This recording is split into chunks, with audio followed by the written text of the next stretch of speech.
tape identification. This is Wednesday, the 21st of July, 1993. 1:30 in the afternoon, and I'm interviewing Greg Seeto in Pacific Gold Studios, Rabaul. Background. I've already identified the tape. I was just wondering if you could just give me a bit of just a summary of your sort of musical background here in Rabaul and elsewhere, if you learned music outside. Were you playing with any bands here, any local bands, or yeah? I know Well, you had your own, but well, yeah.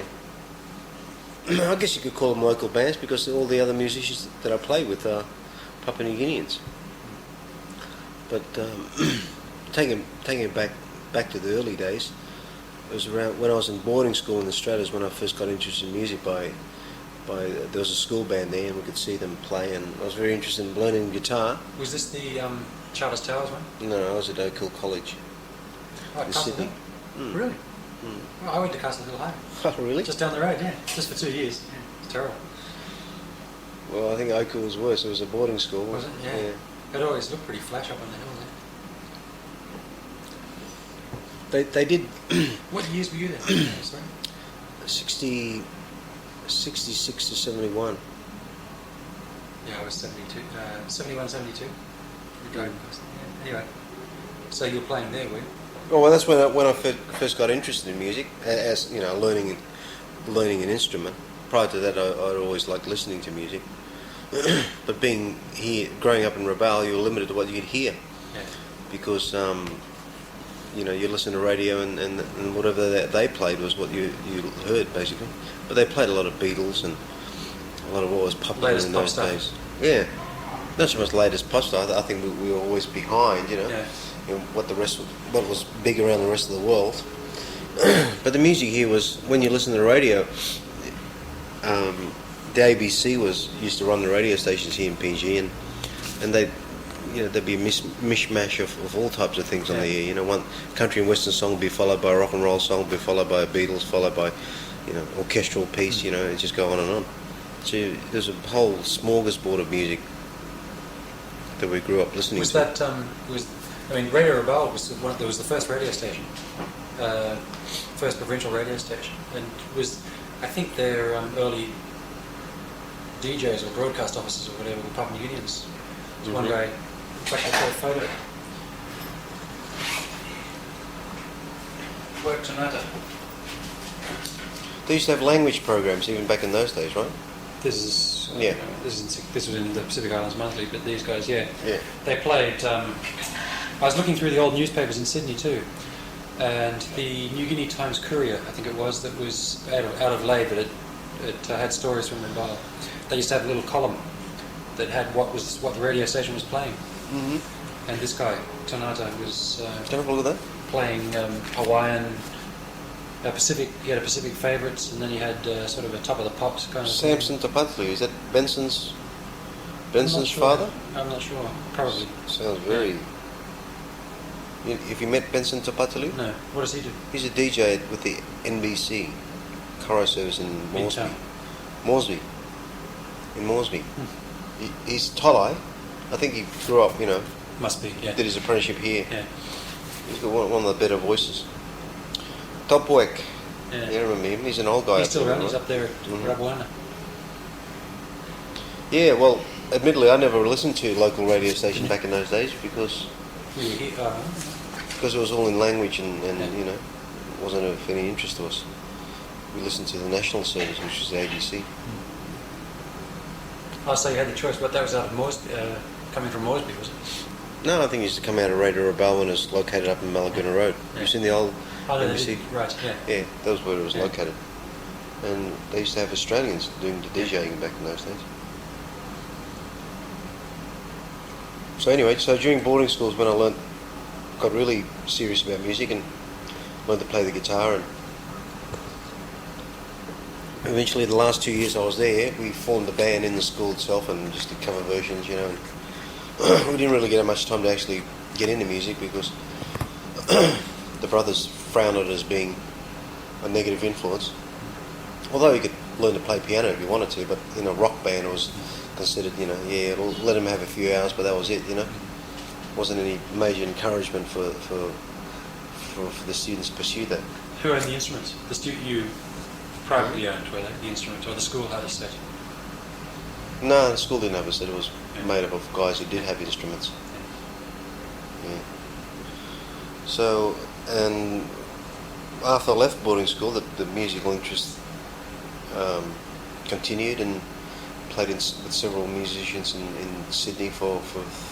After I left school, I was there for a year. In Sydney? In Sydney. Always pursuing something musical, but at the same time I was working various odd jobs, you know. I've done waitering, I've done bartendering, I've done even knocked on doors, you know, as a encyclopedia salesman in that first 2 years.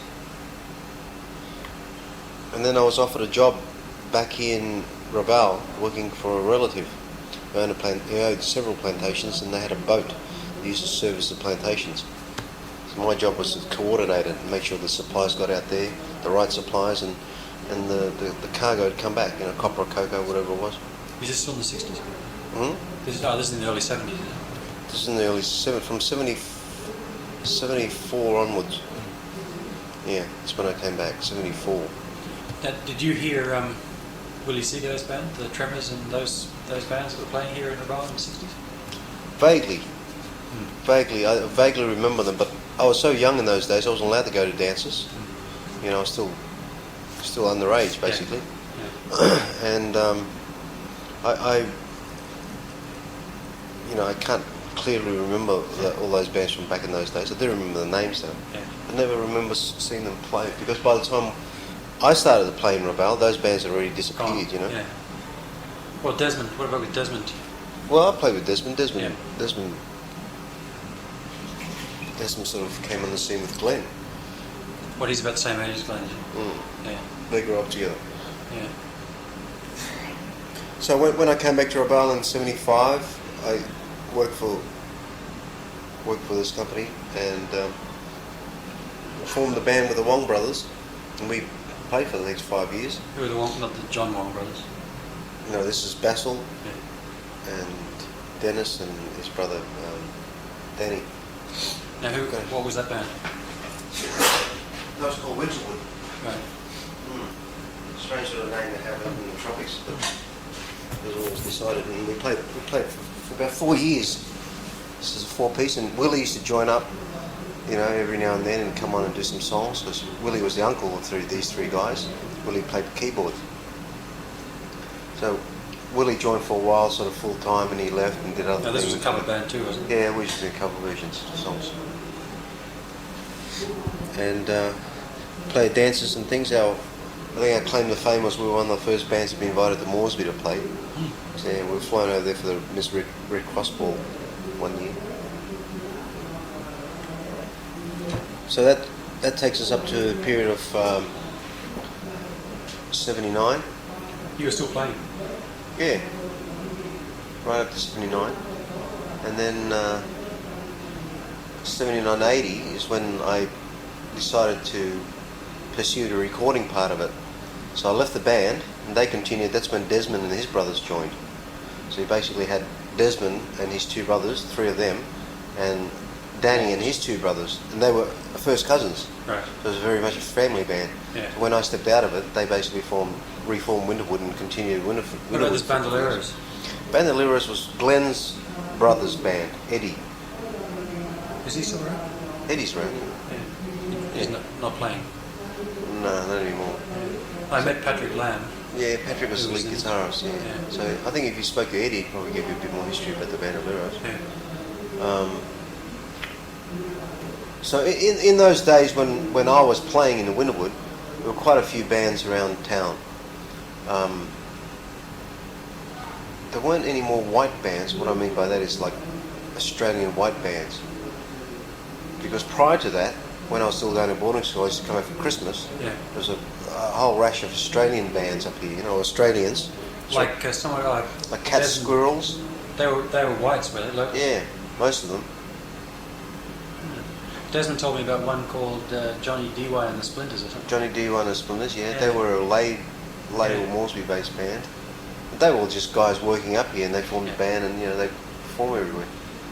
But back in those days, I think one or two of those musicians used to be able to do it full time. Surprisingly enough, there was one band up here called the.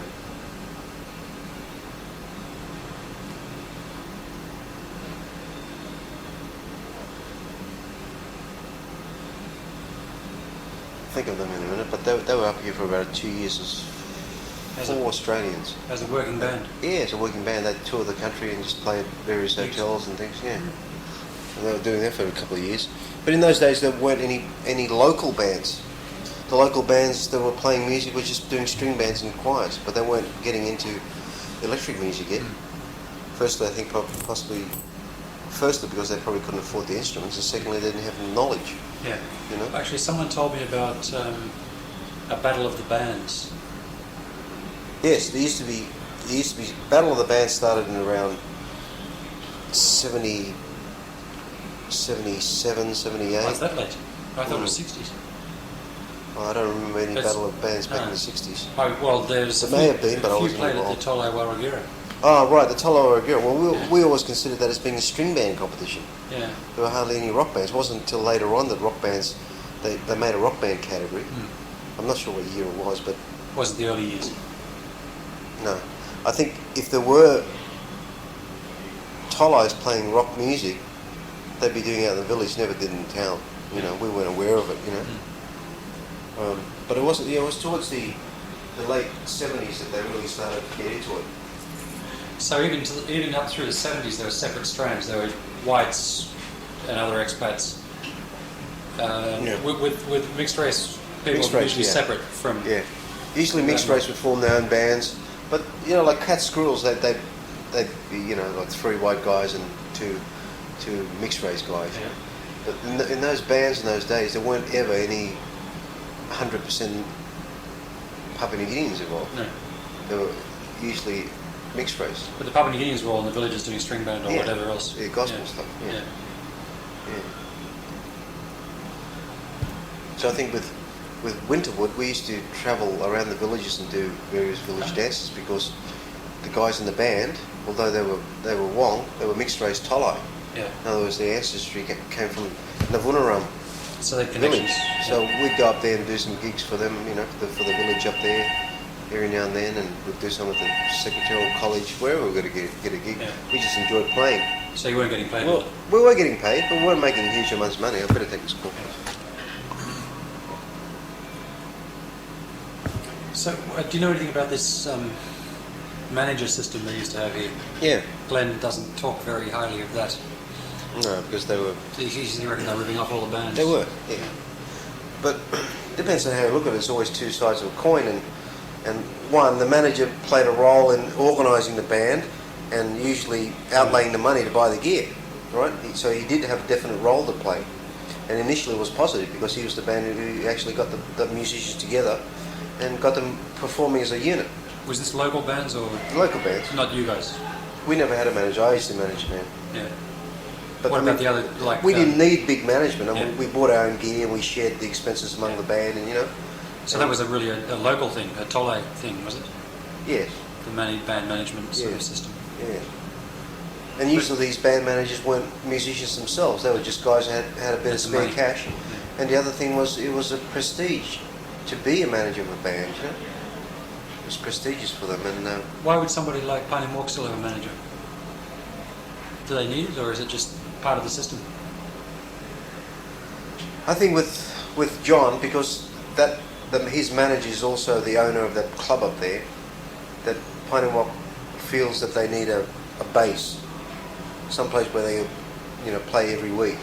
And I think that sort of arrangement has prompted John towards his managing thing, because John's been through managers before with rip him off, and he knows all about it. I'm not sure what his arrangement is with Robert, but as far as I know, it hasn't been a negative one, because Robert pretty much leaves them to their own, what they want to do. Yeah. But I think Robert also assists them with buying equipment and things like that. So there's still that relationship there, the monetary one.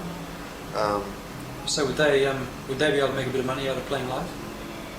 Yeah, I think so. I mean, a band like Pine and Walk would certainly get minimum $200 a night, but they should be charging $500, I think. Considering their reputation and also their appeal. But not so much here, I guess, because everyone can get to see them every weekend, you know. Yeah. But if they were go outside the province, they'd be a big draw card, certainly, as with Barike would be as well. But you know, I mean, John and the guys play for whatever they can get. John still, his priority with music is still the love of it, you know, and he just loves performing. You know, wherever he can get up, he'll get up and do it. Let's go back to the when you switched over from playing to studio work. What motivated you? Did you have a vision for recording local bands, or what? No. It was more a frustration with what I was doing musically, because the musicians I was playing with at that time were the Wong brothers, and later on the Wu brothers, had pretty much reached their musical peak. You know, they couldn't do any more than what they were doing, and so far as they were doing cover versions, and that was it. You know, and even then we weren't doing them that well. You know. And I wanted to get into music a bit deeper, and I wanted to get into more original sort of stuff, and I realised that the only way I could do it is to have, you know, to buy a 4-track tape recorder so I could experiment. And by that time I had a nice collection of guitars and a keyboard and, you know, and this sort of stuff. So that's why I bought the 4-track tape recorder. I just had it set up in my bedroom, very small studio setup, and just tinkled around, you know, for a year. My own stuff, and in that time I was lucky enough to be able to do some 30-second jingles for some business houses for radio, yeah, and that prompted me to then look at it, you know, as being, wow, you know, I can make some money out of this, you know. And I applied my musical skills towards that area as well, and so I did that for a year. I didn't do many jingles, but you know, it was about maybe 4 or 5. For Rabaul? For Rabaul or for Moresby? For Rabaul and Moresby. I actually took a trip to Moresby, introduced myself around, and took some tapes there that I recorded and played it, and said, this is what I can do, and you know, so I managed to get some work out of that.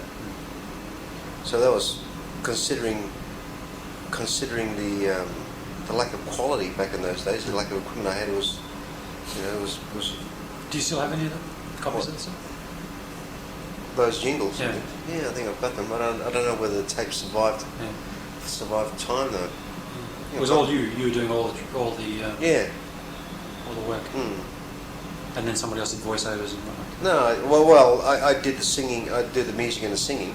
Passed that down the line, and usually they'd take it to the NBC and do voiceovers on top of it. So basically, I just gave them the musical parts of it. You know? I even attempted a Coke jingle back in those days with the local Coke distributor here, and it was knocked back by Australia. Was it? Because it just didn't meet their standards, you know. But at the time I was just, you know, just going for it, whatever was, you know, around. So, who was the first band you recorded? Unbelievers Revival. No, they'd be, is that Patrick Babate's mom, right? No. Like Junior Unbelievers, they were. Unbelievers Revival and early Barike, which was Rastaman Vibrations. Right. John Wong and Ben Kepas. Yeah, but those two bands sort of merged because some players would play. Donald would play with Unbelievers, and other guys from Unbelievers would play with Rastaman, and it depended who was there that night, you know. Yeah. But for the recording, they did have separate identities. I think Donald played drums on Unbelievers Revival and played guitar on Rastaman. I think it was that. And we recorded that at the New Britain Lodge. Yeah. We did 2 gospel groups and 2 rock and roll bands all on the same day. Who were the others?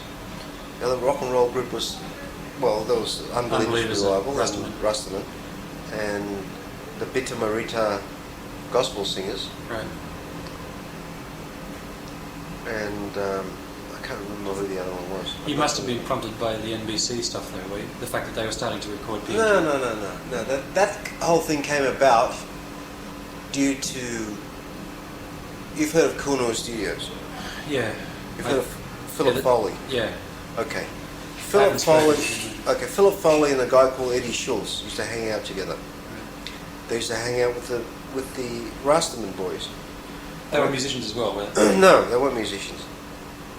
Philip used to manage a business here called PNG wholesalers. Right. He was in the wholesaling stuff.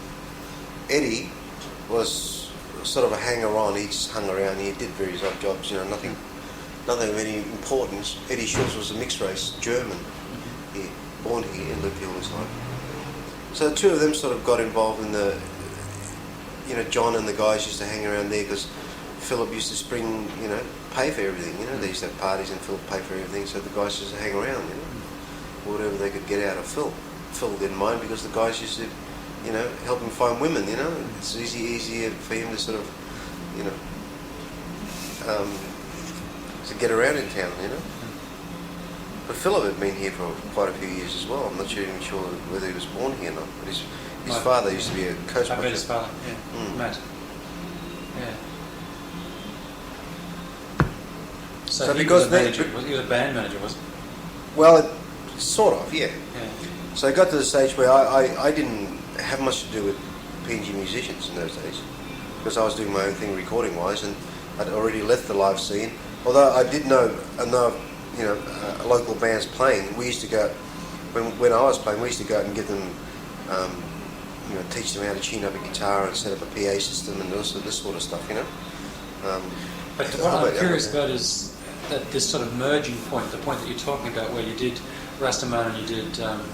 Yeah, I'll just explain to you how that came about. Philip Foley and Eddie Schultz hung around with the Rastaman vibrations, right. And they were in the circle of musicians that were floating around. But these weren't These were mixed race guys. Well, mixed race and indigeneous, yeah. But that was more towards the town-based people, like Donald, Ben Kapas and all these guys. The local boys, so to speak, right? Yeah. Because John Mong's mixed race. Yeah.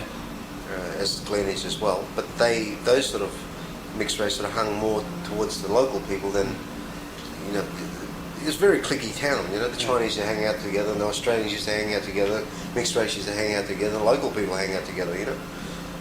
In those days, none of those groups really. With each other. Well, not the nationals, but the Chinese, the mixed race, and the Australians would associate together in dances and things like that. So when you played in the band, you played with the Chinese guys. Although these guys were mixed race, weren't they? Mixed race, Chinese and Australians, basically the expatriate population. Right. But that was quite acceptable. In those days, yeah. Not saying that Papua New Guineans couldn't go to those dances, but they weren't in that frame of mind to go to those occasions. They felt like they didn't belong. What I mean?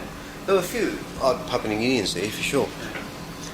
But later on, towards the late 70s, then it became a lot more Papua New Guineans attended occasions like that, and they assimilated into that type of social activity. But I'm sure they had their own stuff. They call them cup tea days. Parties out in the village there where they had local bands strumming away and everybody on the piss. Reason to drink. So anyway, Philip Foley and Schultze approached me because they knew that I had a recording studio. Now, up to this point, NBC had already started recording. They'd been recording for 2 years, and I think at least 2 years, and released stuff on the market. So the whole local music scene was starting to roll along. So the first 2 years, I basically was ignorant of it. I didn't pay much attention to it because I wasn't, heading in that direction. I was doing You weren't listening to the radio. Hmm? You weren't listening to local radio, so you didn't hear most of this. No, I was listening very little to radio because I had a huge record collection, which I was always listening to my own record collection. The only time I switched on the radio was when I was in the car. But I never listened to radio seriously, because you never know what you're getting. So Schultz and Foley then saw that there was a music thing happening. And what about this guy John Donnan too? When did he come in? John Donnan came after, much after. But in this early time, NBC were doing recordings here. But they had the old guy, Paul Cox. No, before him, really old one. Oh, Bill Nolan. Bill Nolan used to travel around the country recording bands, and he'd go to the NBC studio and record bands. And from what I heard, he was a very grouchy old man, and he didn't have much patience for the musicians. And plus, he didn't know what he was doing. He was recording everything with one microphone. He had no idea what multi-track recording was. So he was recording very much, using the old method. So the recording sounded like that. It sounded like they were recording in a tin box. So then Teenage Men entered the scene and started recording. In Moresby. But Teenage Men didn't enter the scene until Keynote Music House recorded something on a 4-track machine. And the engineer for that recording was Harvey Welsh, who was an Australian, working up here for doing something electrical or something, I can't remember. Anyway, he got involved in the Keynote recording. He just got hired as a session engineer. I don't think Keynote were really... I'm not even sure why they did it, but that recording was done by the April Sun Band, who had one Australian as drummer and Henry Penny as lead singer, and you know about that band, right? No. Were they April Sun Band? No, they were based? made up of... Henry was from New Ireland, from KVang, and another guy was from somewhere else, another guy was from somewhere else, so it was a mishmash of guys. So they were a cover band too, basically. They were a cover band, rock band, sort of early version of Ride Squad, that sort of music. They were playing that sort of music. The only local band doing it. But they had an Australian drummer. Anyway, it got to the stage where they did the recording for whatever reason it was, you know. Kino did the recording, it became a big success. In actual fact, that recording was called Barika, the title of the album. The name of the band was April Sun, but the title of the name was Barika. And that sold? And that sold, I don't know how many it sold, because I wasn't privy to that, but it made an impact, you know. It was like, and they had recorded that on 4-track, I believe, and it was better than anything that had come before it. You know, it sounded... Was that likely to be the first multi-track rock band recording here, was it? Yeah, I'd say so. Yeah. I'd say so. So Harvey Welsh recorded that. That was a success. I don't know how many sold, but Keynote Music House were distributing the cassette through their own outlet, so it wasn't sold in every little cassette shop. Yeah. So what happened then was Keynote then subsequently sold that system, or somehow or other gave that part of the recording thing that they were doing to Teenage Men. I'm not sure how that came about, but Harvey ended up working for Teenage Men. That's when Teenage Men started to mass produce cassettes, yeah. So they started to come out with cassettes. Alright. So then we entered the scene, Soundstream Studios, with me, You Schultz. were prompted by that, were you? Well, I wasn't prompted by it, but Schultz and Foley were, I guess, you know, whatever their motives were. Yeah. But they got in touch with me and said, look, we've got some bands ready, want you to do the recording. I was okay, I'll charge you this much per hour, you know, and we worked out a deal, which came out to be, I think, you know, at the end of the day I recorded for 8 hours or something, I charged him 40 keen an hour or something, so they owed me like $240 or 300 keen including the tape or something. So I did that recording that day, in the one day, that's four recordings, yeah. The reason why Foley got involved in the recording was he was buying musical instruments from New Zealand at the time, from a guy over there who's providing him with records and cassettes and things for his business called PG Wholesales. So he started getting involved into music that way, right? And then when that guy from New Zealand came here for a visit and told him that this guy in New Zealand was in touch with EMI Records and Polygram and the factories over there, that if Philip was to do a recording and give him a master tape, he'd be able to take it back to New Zealand, do productions and the cassettes back, right? So I guess that's what prompted Philip to get involved. So when Philip came to me to do the recording, that's when I accepted. I did the recording, and what happened after that was they didn't pay me for the recording, what they owed me, right? So instead of paying me, they suggested that we form a company and I'd be the recording engineer and he'd be distribution through his company, and Schultz would be the talent scout. So those are 3 roles, right? Was he up to it? Who, Schultz? Yeah. Yeah, I guess so in the early days it was an easy job for him, because when all the bands found out there was a recording studio, wow, and everybody came out and wanted to record, you know.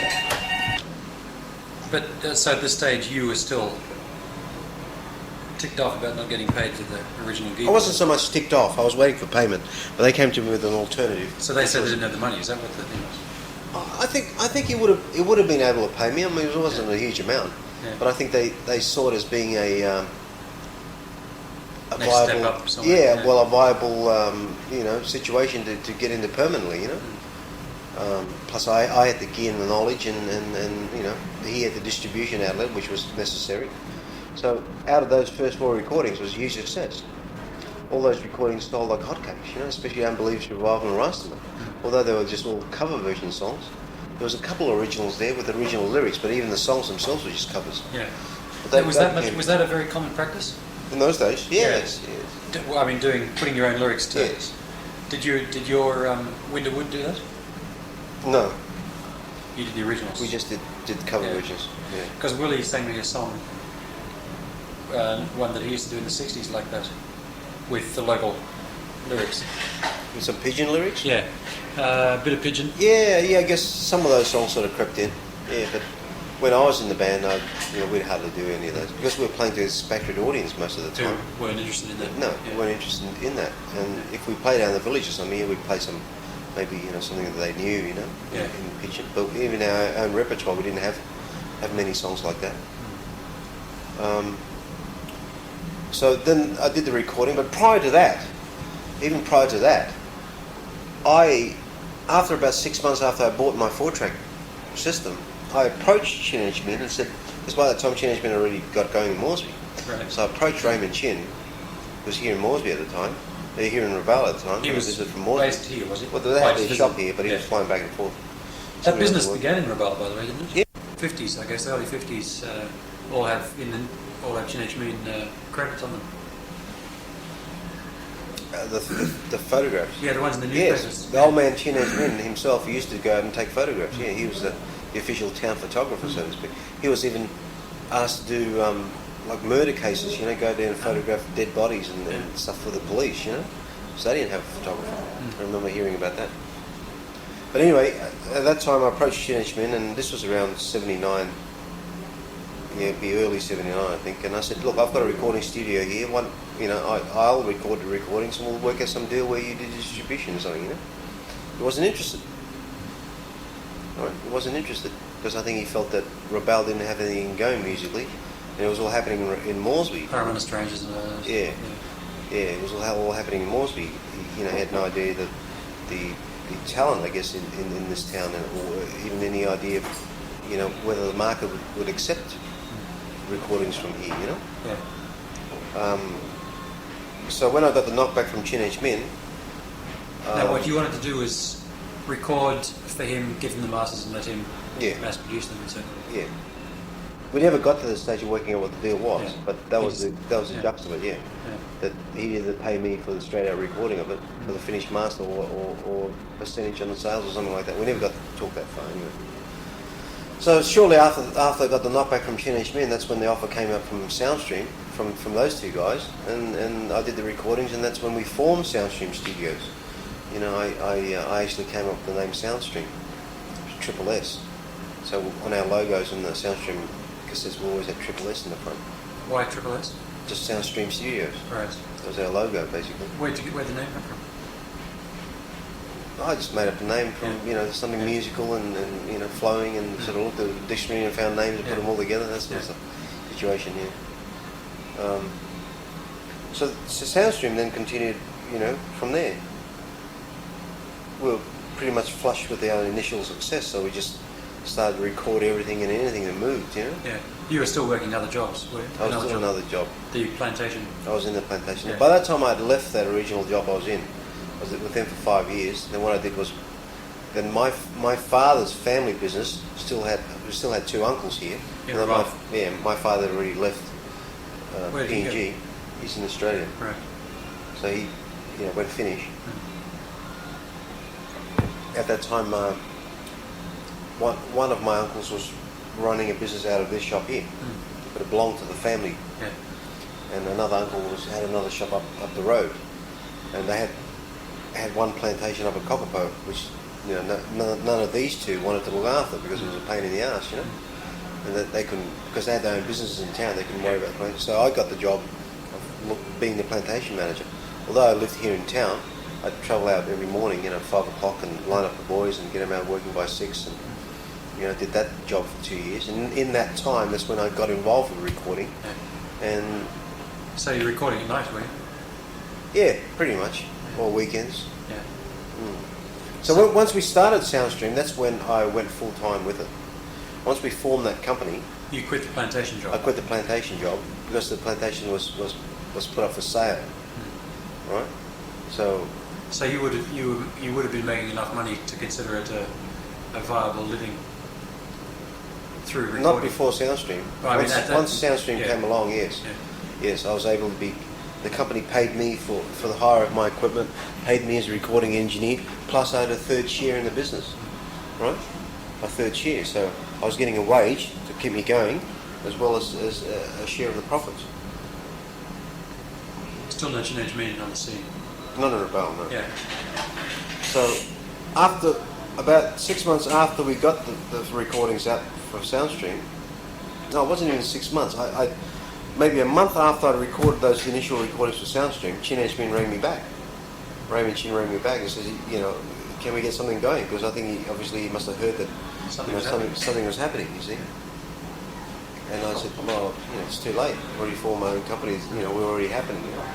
So that's when the rivalry started. You trace it back to that. Thank you. Right? You trace it back to that time. Did you get the feeling then that there was going to be some competition between what you were producing and what they were producing in Wesleyan? Not initially, because we were recording here. Like, they were recording over there. We weren't competing each other, really, not head to head. So I don't think we saw each other's competition at that time. But it got to that. I mean, once Soundstream got rolling, we started to get product out every month, and it started to get to a stage where we were competing against the Moresby bands. So at this stage, you were was Eddie Schultz still doing in talent scouting? Yeah. So he was bringing in local.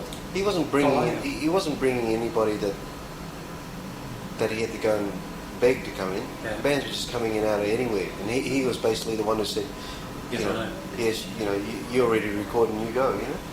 Basically, all I did was wait at the studio for the groups to come in. Yeah. He was the one who arranged them to get there. Yeah. What did you think of the music that you were producing? At the time, very raw, very basic.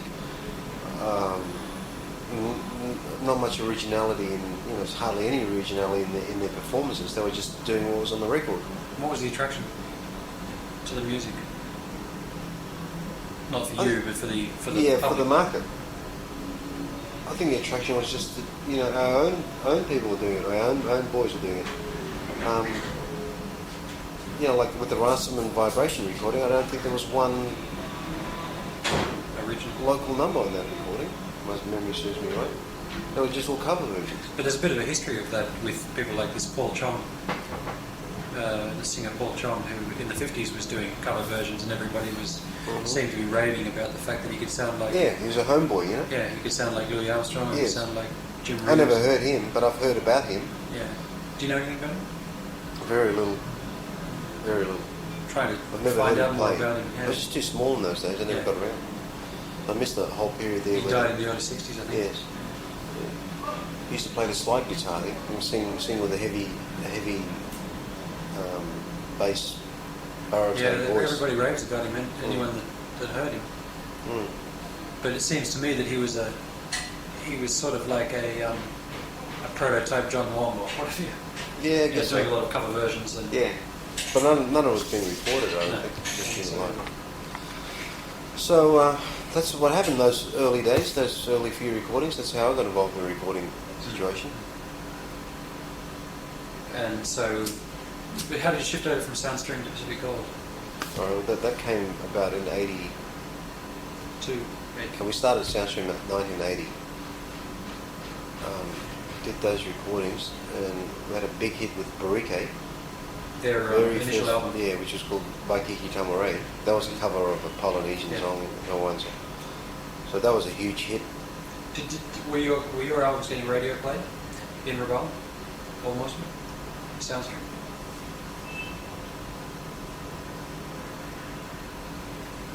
No. That wasn't necessarily the sell the stuff. I think even in those days, they weren't playing local music.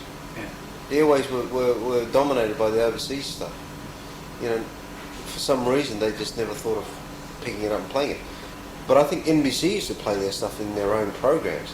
But I never remember hearing them scattering the songs throughout the day, like they do now.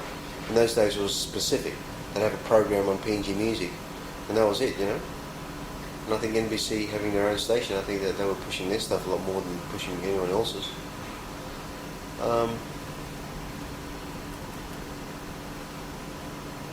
Because I can't ever remember, even thinking about, worrying about whether the songs were being played on radio or not. Because we were just getting material to the sales, yes, the success. Well, because our success was based on sales in Rabaul. Yeah. Rabaul, would sell heaps of albums here in those early days, and we weren't even thinking outside of Rabaul. Rabaul market was the market itself was so healthy. Yeah. I remember '83 when I think it was early '83. I started teaching at Siberia in '82, and I remember when Winterwood was a big hit. Those days, walk around the dorms for months. That sound was pouring out. But it took a while for that to happen. Winterwood was Pacific Gold's first. By that time, the PNG music scene are well and truly established, and people were looking out for it. They were, from all over the country, were interested in what was coming out, what was new.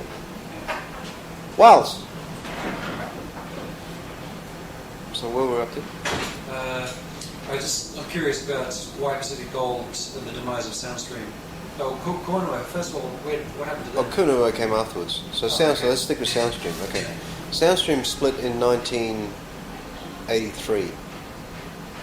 That came about because I was disappointed with the arrangement between myself and PNG wholesalers.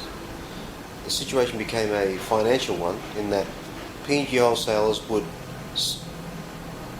I would record the albums, pass them down the line to New Zealand, or I'd go to New Zealand and mix them down there. I went on several trips to New Zealand in those early days, mixed the albums down there because I didn't have a master machine here, I didn't have any reverb machines. Basically all I had was something to record onto, but nothing to really mix back off, right? With any quality anyway. So I decided to go to New Zealand. Those first few albums were just sent to New Zealand, somebody else mixed them down, got the masters prepared and did them.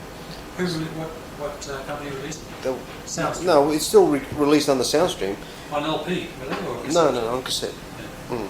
But what I'm saying is the last part of the production, the mixing stage, was sent to New Zealand. That initial first 4 recordings were sent to New Zealand to do, right? Because I couldn't do them here. And you sent this connection of Foley's? Yes, went through him. So he used a studio they call Malay Studios. They did a mix down and stuff, very basic mix down. I mean, they were dealing with very basic tracks anyway, 4-track recording. So, and then after that, when we started to get successful, I decided that I had to go to do the mix downs because quite a lot of the mixes weren't what we wanted, because you can't expect another engineer to mix something to what you would like to hear because simply that's, in another country, different culture and everything else. So it was then I decided to travel every time. I'd do a whole batch of recordings, maybe 10 or something, and then fly to New Zealand for a week. So you had to pay the studio for the studio time over there? Yes. So that was the only way. By that time I decided that was the only way we could compete against teenage men who had 8-track recording and compete against anyone else, even NBC, because we were going for a better sound. The only way to do that has better equipment in a better studio, and that's what I did. And that gave us our initial prestige in those days. People were marvelling at our sound, that, wow, 4-track, it sounds like 24, and all this sort of stuff. And teenage men were left scratching their heads, how are they getting that sound out of 4-track, But it was in the recording technique and the mixdown situation that we were able to do that. I paid more attention to production. I paid more attention to detail in the harmonies and whether the guitar was in tune or not. Because all of those early recordings, whoever did them, didn't worry. The band would come in and set up and they tune up their own instruments, and the guy would just turn on the microphone and go. But when I started to do them, I started to make sure that the drums were tuned up relatively, in some sort of a pitch, and the guitars were definitely, tuned, and I was the first one in town to have a guitar tuner, and that was like a marvel, That certainly helped, and because of those little things, we were able to get a better recording, subsequently a better reputation for it. But subsequently, the financial side of the partnership soured. That's soured because PNG wholesalers, towards that stage, started to get themselves into financial difficulties, right? With their other part of the business, which was wholesaling clothing and shoes and other stuff, right? They had a guy going around the country selling stuff. Not only selling Soundstream cassettes, but selling other stuff. All right, So they collapsed. Relationship soured. No, they didn't collapse yet. They were we were having difficulties. Soundstream Studios was having difficulties receiving payment from PNG wholesalers. Like we'd be lumped with we'd have to pay the New Zealand. You're the same people then. You weren't part of No. wholesalers. But No, Schultz were. no. Foley was the manager for PNG wholesalers. Yeah. Schultz was like Schultz, Foley, and myself were Soundstream Studios. Different business. Yes, totally different. But we were connected due to the fact that PNG wholesalers was distributing. So, but Philip, being right in the middle there, could manipulate. Right, he was in a position to manipulate, and that's what he did. He manipulated Soundstream Studios. Whatever funds that Soundstream were generating from cassette sales were being kept within PNG wholesalers to keep that rolling, and we were suffering, without getting any payment for ourselves. You see, so that situation got to a head where I said I was fed up with the situation. Plus, by that time, Schultz wasn't doing much as a talent scout. I mean, he bought a car and he started to live it up. It's like the best thing that ever happened to him. And I felt that I was doing most of the creative part of things with the music and the musicians, and I was getting more involved personally with the musicians, and actually going out on gigs and watching them play before they came in the studio, which was never done before, And so I got to the stage where I couldn't work with Philip anymore because I couldn't trust him. And Philip at that time was also involved heavily with gambling, with horses. So, the money sort of, went here and there and there and there. So it was at that stage that I decided to pull out of Soundstream and start Pacific Gold. What equipment are you still using? 4-track? Yeah. So when I announced, when we had our meeting, our partners meeting, Soundstream, I announced to them that was my intention. We were going to wind up Soundstream Studios, split whatever we had in as far as profit or money or stock was concerned, 3 ways, equal split all around, after all the debts were paid off, and that was it. Dissolved it?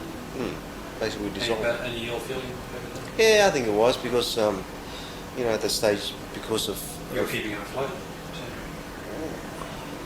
Well, I mean, Philip had a role to play in the distribution, but, if Soundstream doesn't have any funds, then, we're stuck, We couldn't grow or couldn't develop the way that I wanted to as far as equipment and that sort of stuff, or proper recording studio. Because by that time we still weren't recording properly. In actual fact, the recording room that I was using was the control room of our 24-track. That was our original recording. That was just an office. Yeah. Where the studio is now is our garage. We parked 2 cars in there, right? Yeah. I was just using that office as a recording room. So we had no proper studio facilities. So you were living here at the time? I was also living in the back, Yeah. back. So when the split happened, I built that studio, borrowed money to build the studio, and put in the 4-track system. This was in early '83, and got a loan to buy a 24-track system, which eventually arrived. That was delayed because of the volcano ski in '84. Right, the volcano was going to go, and the equipment was going to be there in '84, June of '84, I think it was. And I postponed the delivery of that equipment due to that, and it wasn't until December of '84 that we installed the 24-track, and then continued recording. That's the same desk you have here? No, the 4-track system. No, the 24-track. Yeah, that's what we've got there now. Yeah.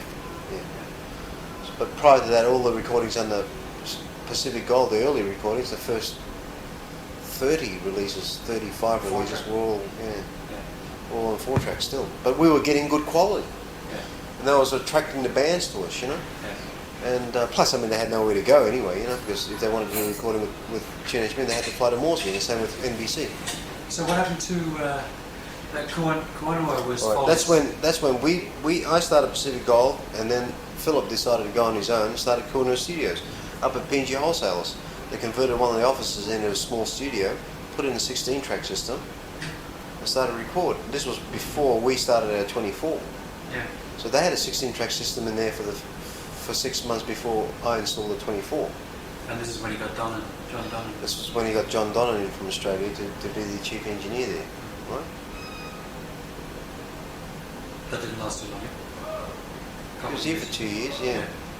He was here for 2 years, but by that time P&G Wholesales were financially in such a hole that even the recording, he was hoping that the recording part of their business would pull them out of the hole, generate the income that they needed. But their problem was they sold a lot of stock, but they couldn't collect. They were giving credit left, right and centre to any Tom, Dick and Harry throughout the whole country.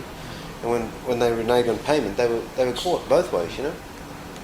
So that eventually came to a head in, I think,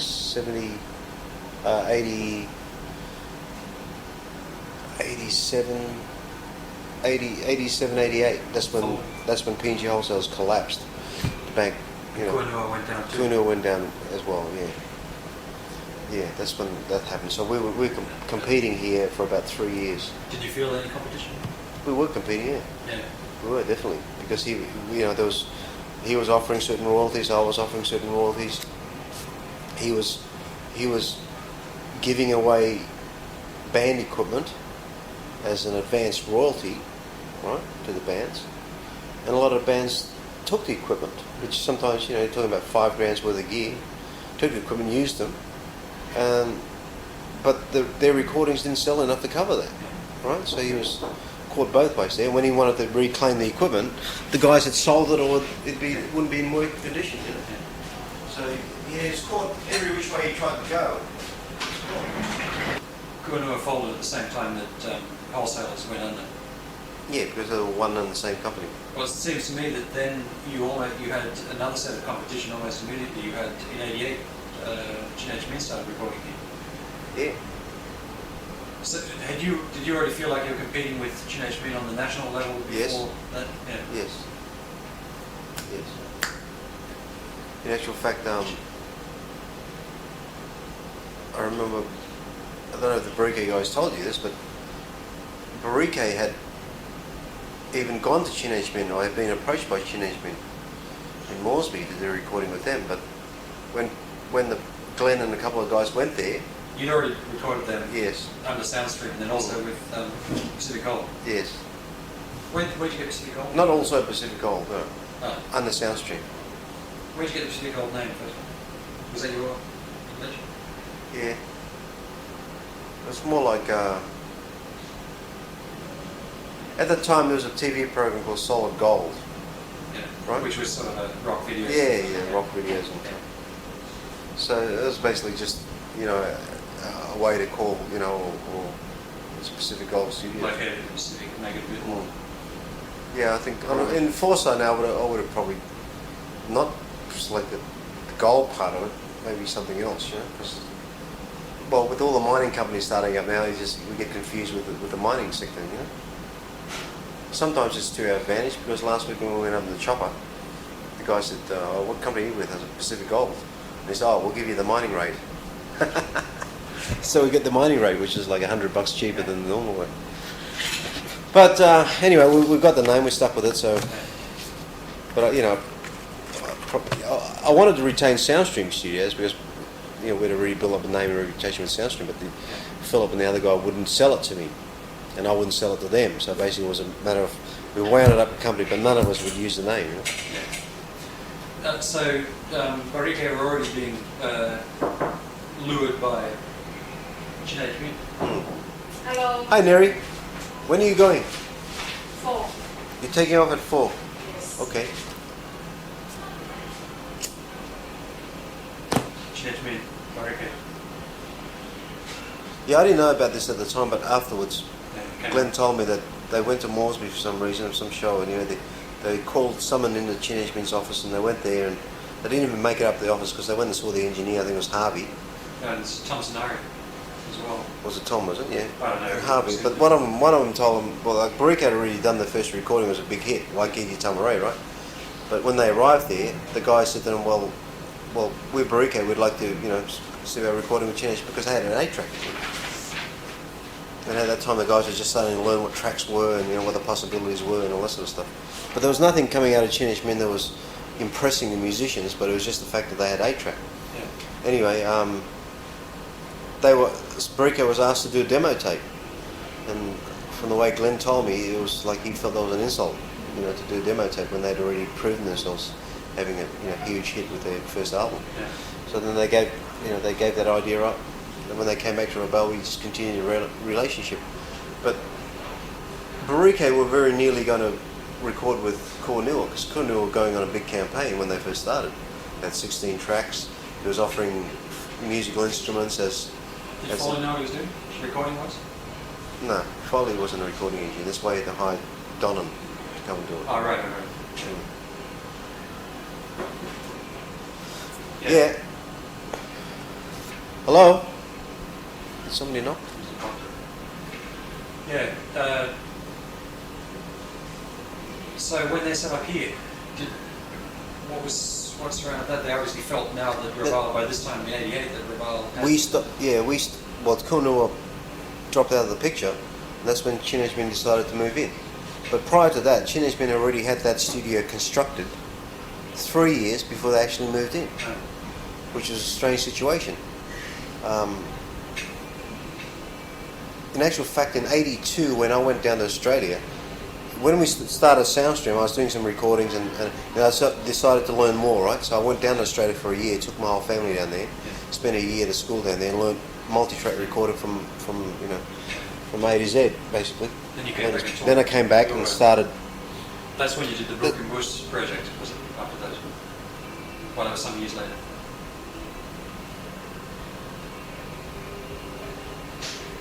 No, that was some years before. Brook and Bush was after 85. Pacific Gold. 85. Before Pacific Gold, when I was still with Soundstream, that's when I went to Australia, yeah. So it wasn't until after I'd come back that Pacific Gold came about. But by that time I was confident enough in multi-track recording to go for a bigger system, to buy a bigger system and to use that. That's when I went 24. That was a risk. I mean, my accountant told me, why you want to go 24? It costs so much more than a 16 or an 8-track. It's PNG, you don't need that better quality and all this sort of stuff.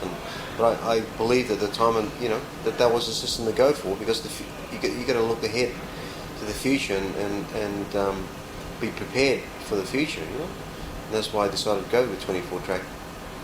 This is a bit of a different question, but to what extent do you think that you personally and the studio in general has had an influence on PNG music sound, contemporary PNG music sound? Oh, definitely.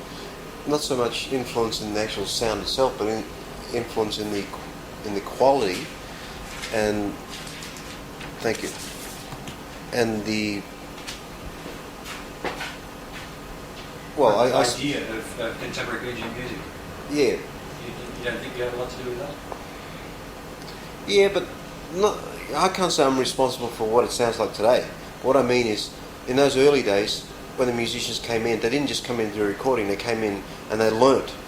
I tried to teach them to be better musicians for a start, how to analyse their songs, analyse their arrangements, pay more attention to that sort of situation, a bit more preparation before they actually came in the studio, right? That was the role I played in those days, because, bands were coming in, they're ill-prepared. So you weren't campaigning for difference between PNG music and whatever else?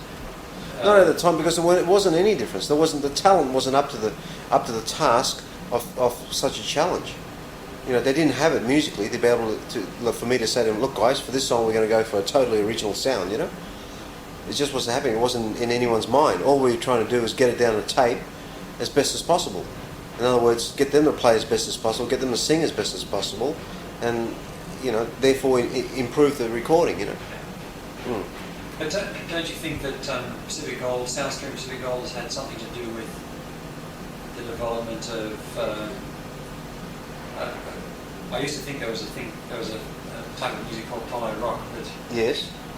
But yes, nobody really uses the term here, but even so, you had Baruke doing Bing Bing Lure, and yes. You had the Pioneer Walk doing Winterwood Last, which was actually sort of an electrified string band sound in a sense, but... Yes. But I think a new type of music really emerged. Yeah, I wouldn't consider a new type of music emerging until actually the Pioneer Walk album, right?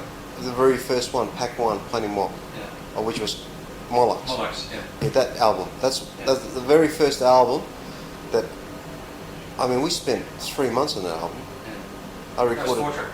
That was 4-track.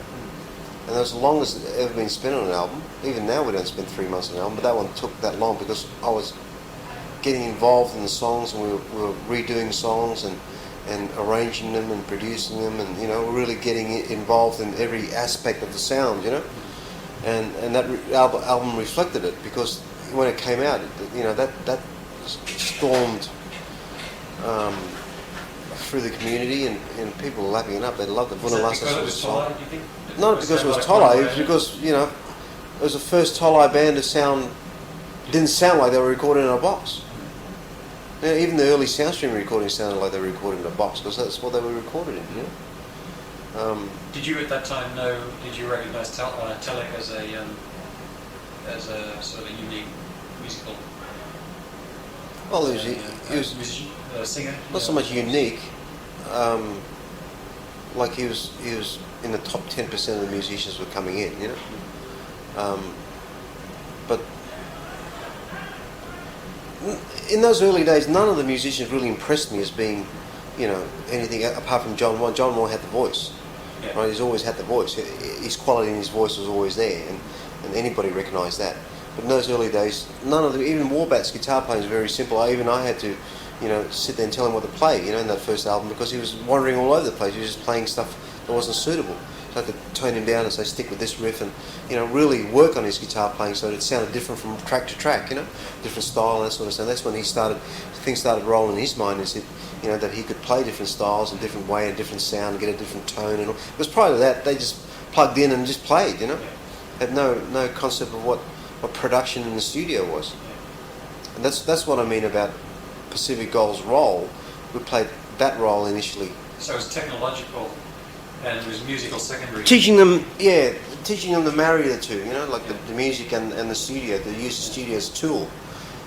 Not just a place for you to come in and record. You use it as a tool to improve your music. That's the concept that we were struggling with in the early days. And it evolved, the Tolai rock sound evolved from that. I mean, they themselves, developed island reggae feel and that sort of stuff, But I was always encouraging them to write more original songs. Yeah. That's why the Pine Walk, the Moloch's album, is chock-a-block full of original songs. Yeah. When they first came in, I think it was like the other way. They had more cover versions than originals. And then when I heard the cover versions, I decided, this is not suitable, this one, let's change the lyrics to this one. There was an Eddie Rabbitt song that they did, which was called We Can't Go On, yeah, which they came in and wanted to sing in English.